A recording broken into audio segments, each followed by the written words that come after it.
안녕하십니까? 자, 이번 시간은 여러분들 민간경비론 문제를 보실 시간인데요. 이 민간경비론은 대체하는 시험에 따라서 성질이 조금 다릅니다.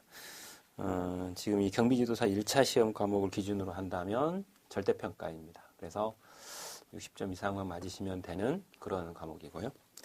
근데 이제 이 과목을 초원경찰을 준비하시는 분들이 보신다면 상대평가입니다. 고득점을 하셔야 되는 그런 성질이 전혀 다른 과목이 되어지는 상태이죠. 경비지도사를 준비하시는 분들은 일정 점수만 맞으시면 되기 때문에 문제가 뭐 60점을 맞지 못할 정도로 어렵게 나오지 않는 한은 어렵게 나와도 그다지 신경을 잘 쓰지 않습니다. 그러나 이게 상대평가가 되는 청원경찰이나 다른 시험의 경우에 있어서는 상당히 민감한 그런 상태가 되어 있습니다. 그래서 여러분들이 이제 실제로 그러면 이 과목이 어떤 성질로 지금 변해가고 있는가 간단히 설명을 드리면 시험 문제 난이도는 사실은 상당히 난이도가 지금 올라가고 있는 중입니다. 그래서 경비지도사를 준비하시는 분들은 뭐 60점 맞으면 되니까 뭐 어려우셔도 60점 맞는데 별 지장이 없으면 별 상관이 없다. 뭐 이렇게 될 수도 있는 그런 상태이죠. 그러나 다른 시험은 그렇지 않습니다. 이 과목이 키가 되는, 즉 당락을 결정하는, 합격 여부를 결정하는 중요한 과목이 될 수도 있는 그런 상태인 것이죠. 그래서 여러분들이 이 과목을 준비할 때 뭐 이 경비지도사 같은 경우는 앞에 말씀드린 대로의 성질을 갖고 있기 때문에 이 안에 보면 문제 난이도가 상당히 좀 있고 또 최근에 민간경비론이나 관련 논문들이 나오면서 상당히 변화되거나 혹은 바라보는 시각 자체가 조금 다른 그런 문제들이 있음에도 불구하고 별 신경 안 쓰는 그런 분위기인 것 같아요. 그래서 민간경비론 뭐 요약집으로 봐도 뭐 충분히 점수 나오는데 뭘 저렇게 고민하고 보냐 뭐 이렇게 생각하실 수도 있고 그리고 이제 다른 시험은 야 저거 저렇게 나오면 정말 어려운데 이런 생각을 하시면서 보시는 그런 상태인 것이죠. 그래서 지금 문제는 사실은 기출문제는 상당히 풍부하게 실려 있습니다. 그래서 기출문제들로 이 진도별 문제집이 만들어져 있습니다. 그래서 여러분들이 이제 문제를 보시다 보면 아시겠지만 해설이 상당히 좀 자세하게 실려 있는 부분들도 많습니다. 그래서 혼자 사실은 보시더라도 그다지 큰 지장은 없는 그런 경우도 많습니다. 그래서 제가 이제 체크를 할 때는 중복되는 그런 문제들은 좀 배제를 하고요. 중복되지 않는 문제를 중심으로 쭉 진행을 해보도록 하겠습니다. 그리고 이제 이 중복되는 부분들은 제가 이제 다른 설명을 안 드리고 그 다음 번호로 바로 넘어가면 이 문제는 저게 앞부분의 어떤 쟁점하고 같은 모양이다 이렇게 생각을 하시고 혼자 푸실 때 한번 풀어보시기 바랍니다. 그러면 왜 건너갔는지 아마 대충 아시게 되리라 그렇게 봅니다. 그리고 이제 이 문제를 푸실 때는 이론서를 펼쳐가지고 같이 보시기 바랍니다. 그리고 요약집으로 공부를 하시고 이제 이 강의를 듣는 분들 그렇게 많지 않겠지만 요약집으로 보시고 준비를 하시는 분들은 상당히 이제 문제가 될 수 있다. 특히 이제 경비지도사는 그나마 좀 괜찮을 수 있어요. 그런데 그 외의 시험의 경우에 이 과목을 그렇게 요약집으로 대처를 하시면 절대 고득점은 나오기 어렵다. 이 생각을 하시면서 보시면 될 겁니다. 이론서를 제대로 봐도 고득점을 받기 어려운 그런 상황이 지금 청원경찰이나 이런 쪽 시험에는 벌어져 있는 상태입니다. 그런데 그나마 경비지도사는 좀 양호한 거고요. 그래서 여러분들이 그 생각들을 하시면서 일단 보시기 바랍니다.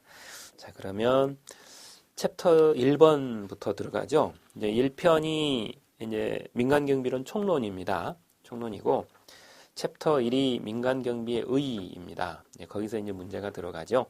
근데 이제 챕터 1이 1번부터 연번으로 쭉 돼 있어요. 그래서 이번 시간에는 챕터 1을 중심으로 보도록 하도록 하겠습니다. 자, 그러면 1번 문제 놔두고요. 2번 문제 보도록 하겠습니다.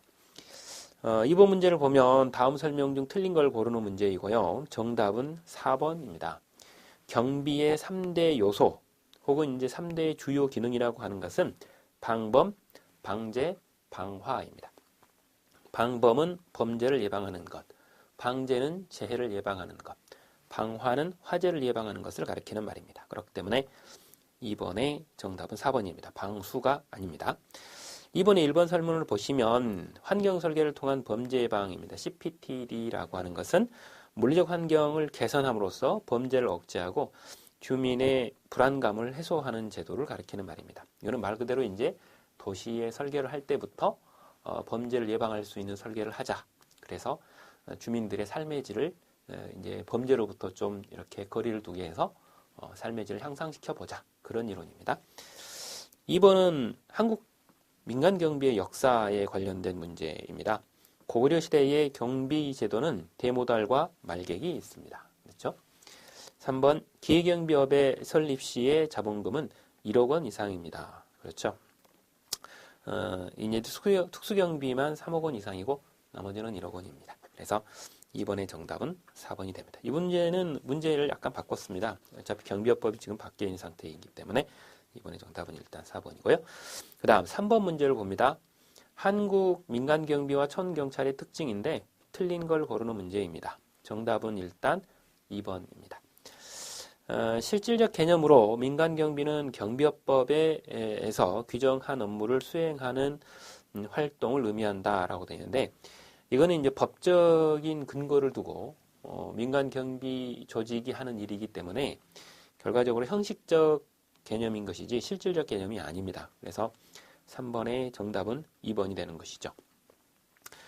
그 다음 3번의 1번은 협의의 개념으로 민간 경비는 고객의 생명, 신체, 재산 보호를 위한 범죄 예방 활동을 가리킵니다. 그렇습니다. 여기서 이제 가장 중요한 것은 범죄 예방 부분이라는 거죠. 그 다음 3번 청원경찰은 무기를 사용할 수 있습니다. 이제 오늘날 청원경찰뿐만 아니라 경비업법상 특수경비원도 무기를 쓰고 되어 있죠. 그 다음 3번에 4번 학교 등 유경시설도 청원경찰을 배치할 수 있습니다. 이거는 청원경찰법 시행규칙 제2조를 보시게 되면 학교 등 유경시설이 들어 있습니다. 그렇기 때문에 맞는 설문이 되죠. 그래서 3번의 정답은 2번이 됩니다. 그 다음 4번 청원경찰법의 내용인데 틀린 걸 고르라는 문제입니다. 정답은 1번이죠. 청원경찰은 청원경찰의 배치 결정을 받은 자와 배치된 기관, 시설 또는 사업장 등의 구역을 관할하는 순찰 지구대의 감독이 아니라 경찰서장의 감독을 받아야 됩니다. 그래서 4번의 1번은 틀려서 정답이 되고요. 2번 청원경찰의 임용 자격 그리고 임용 방법 등에 관하여 대통령령으로 정한다라고 되어 있습니다. 그렇습니다. 그래서 이제 시행령에 자세한 내용이 들어있죠. 3번 청원주는 청원경찰의 봉급수단 등의 청원경찰 경비를 부담해야 됩니다. 즉 국가가 청원경찰에 대해서 돈을 주는 것이 아니라 청원주가 돈을 대야 되는 것이죠. 4번 국가공무원법상의 결격사유에 해당하는 사람은 청원경찰이 될 수 없어요. 결격사유가 되는 것이죠. 그래서 4번의 정답은 1번이 됩니다. 그 다음 5번입니다. 민간경비의 의의인데요. 틀린 걸 고르는 문제입니다. 정답은 일단 3번입니다. 실정법의 규정을 하고 있는 민간경비는 개념상 실질적 의미가 아니라 형식적이죠. 이제 실정법의 근거를 두고 민간경비 조직이 경비활동을 하는 것을 가리키는 말은 형식적인 겁니다. 그래서 5번의 정답은 3번이 됩니다. 1번 서구에서는 민간경비를 논의할 때 영리를 목적으로 하는 계약경비뿐만 아니라 자체 경비도 포함시키는 경향이 있습니다. 그래서 이거 이제 조금 있다가 좀 문제가 세부적으로 나올 겁니다. 일단은 서구에서는 이랬었고요. 그 다음 2번 민간경비 산업을 계약경비 산업으로 한정하면 자체경비는 민간경비 산업에서 제외됩니다. 그렇습니다. 이건 이제 자체적으로 경비부서를 따로 두었을 때를 이야기하는데 이제 폐지가 될 수 있겠죠. 4번 민간경비는 주로 일정한 비용을 지불하는 특정 고객을 대상으로 합니다. 그렇습니다. 그래서 5번의 정답은 3번이 되죠. 그 다음 6번 현대 민간경비의 의의인데요. 틀린 걸 고르는 문제입니다. 정답은 일단 2번이죠. 민간경비의 활동 영역을 범주화하는 데 있어서 자체경비를 제외하는 것이 일반적이다 그랬는데 아닙니다. 일단 활동 범위상으로는 이게 이제 계약경비든 자체경비든 모두 다가 일단 포함이 됩니다. 그래서 5번에 1번, 2번에서 잠깐 소개를 해드렸는데 이게 이제 원칙적으로는 포함이 됩니다. 그래서 6번의 정답은 2번이 되고요. 그 다음 3번 뭐죠? 민간경비와 공경비의 공통점은 범죄 예방이라는 부분이 같습니다. 그죠? 그 다음 4번 민간경비는 각 나라마다 차이가 있습니다. 이게 이제 실정법의 차이가 있기 때문에 형식적인 민간경비와 실적인 민간경비는 차이가 있습니다. 꼭 같은 말은 아니라는 거죠. 그래서 6번의 정답은 2번이 됩니다. 그 다음 7번 빌렉이 제시한 민간경비원의 법적 지위 유형이 아닌 것은 그랬는데 정답은 1번입니다. 1번은 애초에부터 제시를 하지 않았고요. 이 빌렉이 제시한 이 민간경비의 법적 지위는 일반 시민과 똑같은 그런 민간경비원. 우리나라에서는 이제 이런 형태죠. 그리고 특별한 권한을 가진 민간경비원. 그래서 이건 우리나라의 청원경찰 같은 그런 존재. 그리고 이제 경찰관 신분을 가진 민간경비원 그랬는데 우리나라에서는 없습니다. 어차피 이제 경찰 공무원들이 부업을 하실 수 없는 영리활동을 할 수 없기 때문에 이런 경우들은 이제 미국의 경찰들이 이런 형태하고 비슷하죠. 그래서 7번의 정답은 1번이 되는 것이고요.